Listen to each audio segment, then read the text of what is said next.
wabarakatuh. Salam sejahtera dan salam perkenalan buat semua. Nama diberi Muhammad Anik bin Muhammad Nazrin. Saya kini berumur 9 tahun dan bersekolah di Sekolah Kebangsaan Sungai Kecil, Bertebal, Pulau Pinang. Di sini, saya ingin berkongsi sebuah buku cerita yang bertajuk Koleksi Kisah 25 Nabi hasil karangan Hadiza Anis Sailuddin. Dengan hanya RM9.90, saya memperolehi sebuah buku 57 muka surat dengan gambar berwarna. Buku ini memuatkan 24 kisah Nabi berkenaan Nabi-Nabi dalam Islam yang diceritakan secara ringkas mengikut peristiwa terpilih. Setiap cerita pula disertakan dengan pengajaran yang bermakna. Bahagian akhir buku ini pula memuatkan soalan-soalan kefahaman beserta jawapan yang sering saya gunakan sebagai aktiviti uji kefahaman bersama kawan atau keluarga.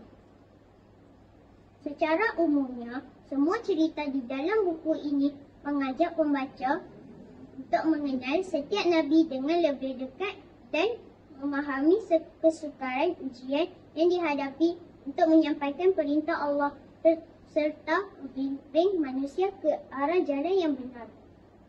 Di samping membina azam kepada pembaca untuk mencontohi nilai terbaik daripada diri mereka.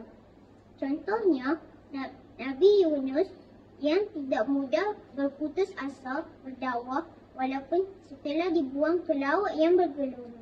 Kesimpulannya, manusia akan diuji dalam kehidupan. Namun, bagaimana kita menghadapinya saat kita diuji?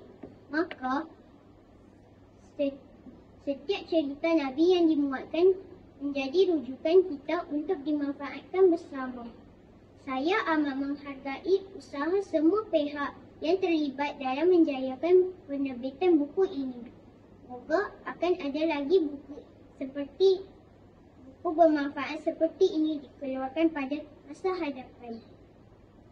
Cadangan saya agar buku-buku seperti ini dapat ditambah baik dengan menjadikan tulisan berwarna mengikut suku kata atau melampirkan kamus bahasa bagi menarik minat para pembaca cilik seperti saya.